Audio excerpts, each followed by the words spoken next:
Hi, friends. So, today I want to talk about negative emotions. I feel like there is a misunderstanding in the self help community, in the spiritual community, about being all positive, love and light only, positive vibes only, good vibes here, um, versus real people, real life. I talk a lot about choosing your emotions, choosing how you feel about things, choosing what you participate in. That doesn't mean that I don't experience negative emotions. I got my feelings hurt today. Today I got my feelings hurt. I called my mom because I was upset like a 12-year-old because I got triggered because somebody copied me.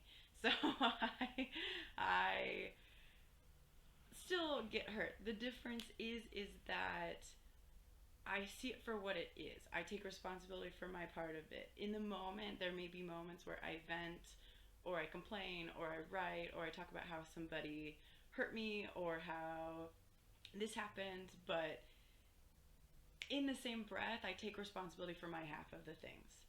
So the amount of time that I'm actually triggered or hurting or upset or carrying this negative emotion it's decreased a lot, instead of something like this weighing on me and me stewing on it and making all these stories and these imaginary confrontations and all of these things. Instead of dedicating so much energy to that, the time that I spent feeling triggered is much shorter, and I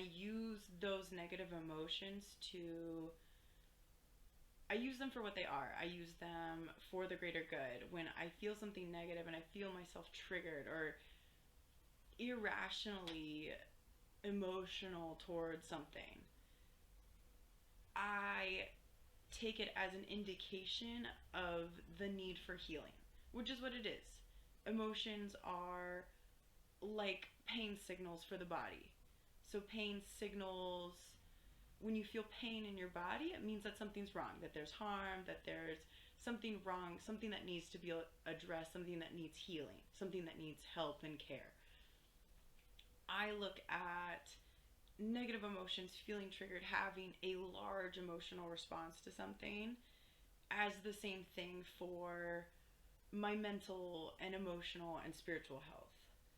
When I have a unreasonable emotional response to an event or a person or a situation, to me it indicates that there's healing that needs to happen in me. And I turn the situation around to be grateful for that person and that situation to give me this opportunity to see this. Because without this person, without the situation, without this experience, I would never be able to illuminate that shadow that's within me still. So, by no means do I preach or believe in masking or numbing or pushing away negative emotions. I very much feel and know that they need to be addressed, they need to be looked at, they need to be illuminated. If we push them away, if we push them down and try to hide from them, they grow bigger. When you try to look away from them, that's when they gain power, they gain momentum. We give them our power by looking away from them because we don't want to see them, because we think it's too much for us, because we don't want to handle the situation, we don't want to know that part of ourselves. And so, no person is all light and no person is all dark. We're all spectrums, we're all shades of gray, or light gray or dark gray or whatever. But even I still have shadows in me. I, to this day, today, have experiences that trigger me, that cause negative emotions in me. But like I said, I use them as an opportunity for healing rather than carrying them and stewing on them and feeding them. Instead of feeding these emotions, I take the shadow of them and I take the opportunity for healing.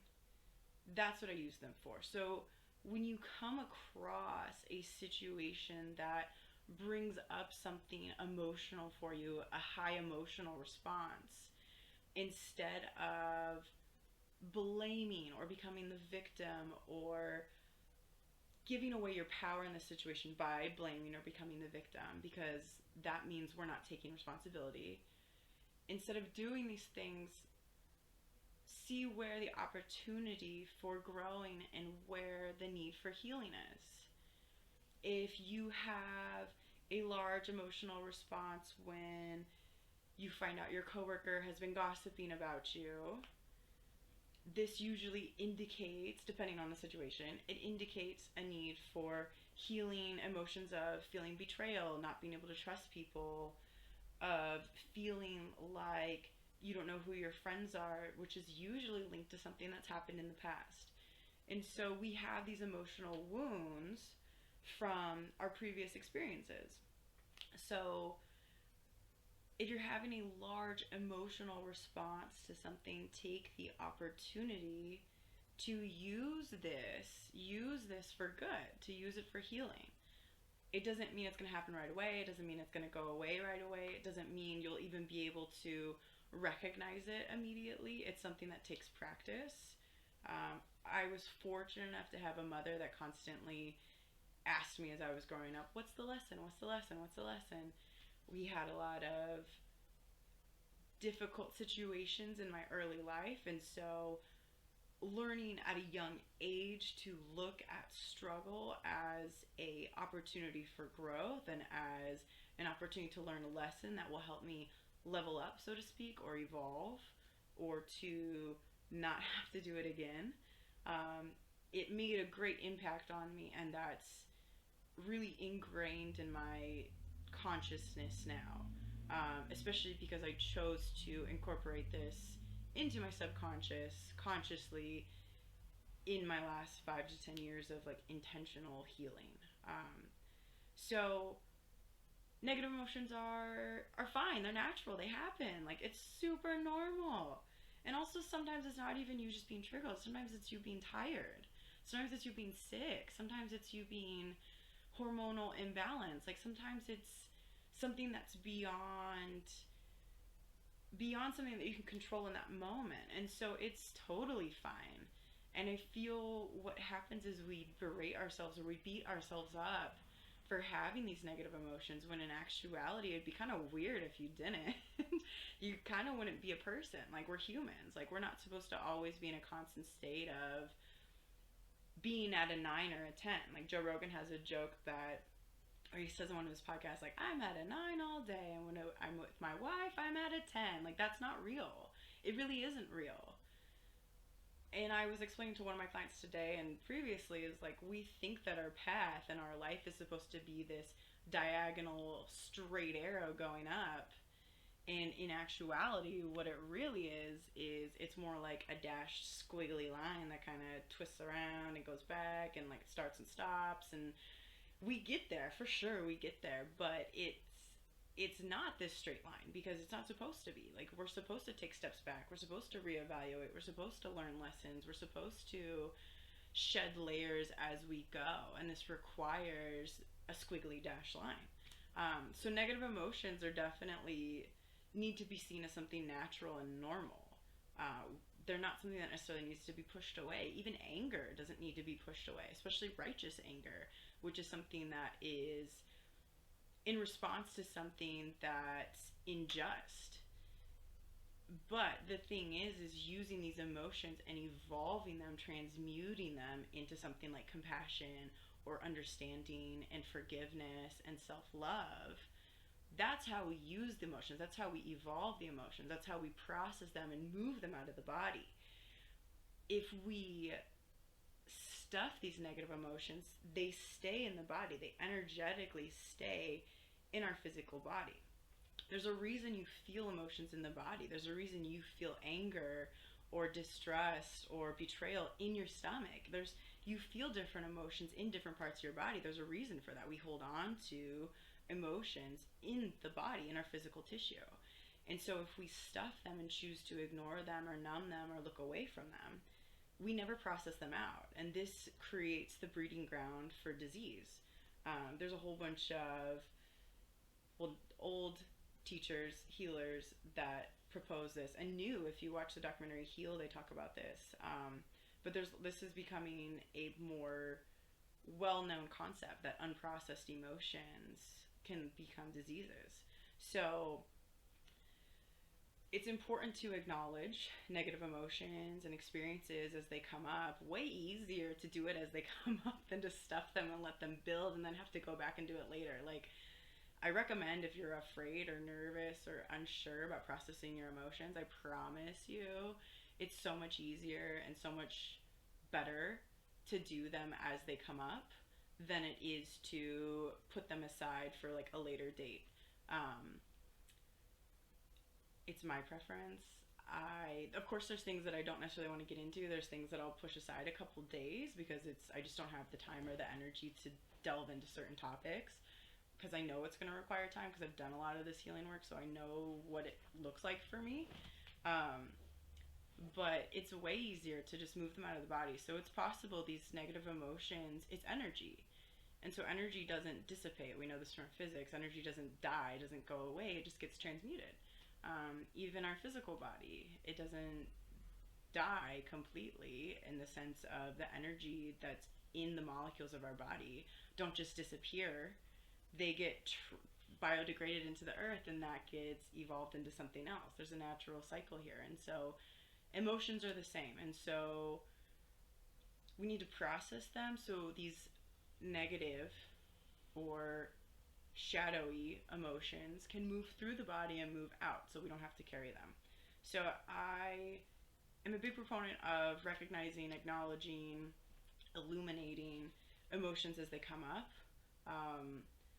I'm not a positive all the time person. I naturally have an optimistic outlook on life. I've been like this since I was forever. It's just how I was wired.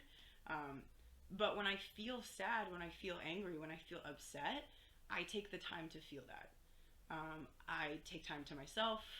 I tell my loved ones, I tell my partner, like, I need a minute. I acknowledge that I'm being triggered by this person. I can't be around them right now because I'm not sure what I'll say. I take full responsibility for my emotions as they come up, and I'm very aware of them.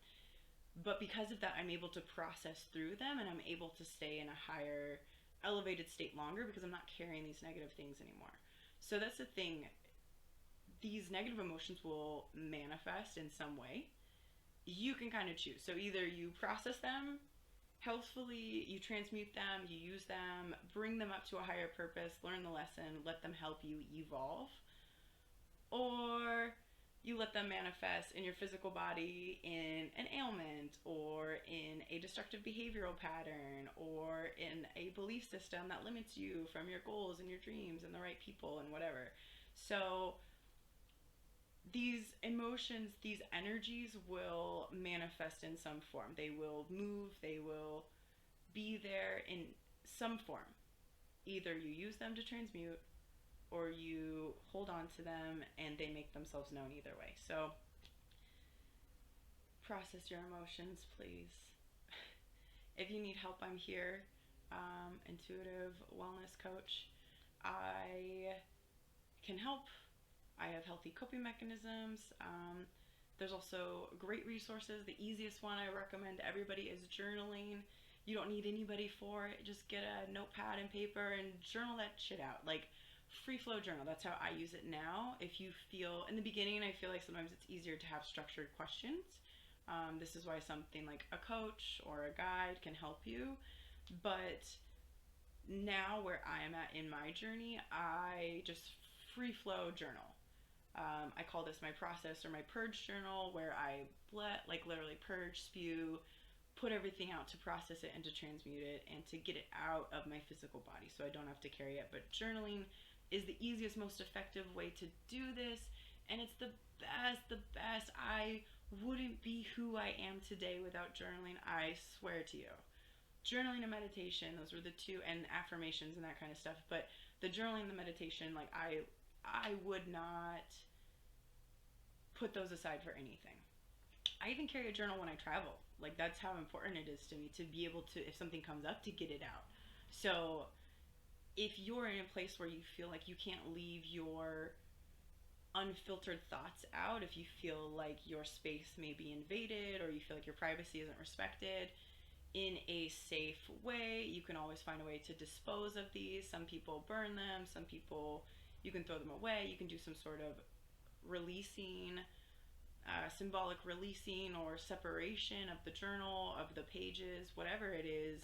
Um, you can erase it right after, whatever it is, whatever you need to, but just get it out in a way where it's unfiltered and is where it's authentic and it's unscripted. It doesn't have to look like anything. It's not supposed to be anything. Sometimes I've just had pages that just said fuck, fuck, fuck, fuck, fuck, fuck. Like literally, no, like that's real. So whatever it looks like, it's supposed to look like. So I highly recommend journaling. It's probably the best. Um, that would be the best and easiest way. That would be my first tool, coping mechanism that I recommend to everybody. I tell it to all my clients, to my friends, my loved ones, myself, my partner, everybody. So process your emotions, get a journal, designate it purge or process journal, write the intention that this is to transmute, process, heal emotions, not to be sent out to the universe, and carry on. Process away.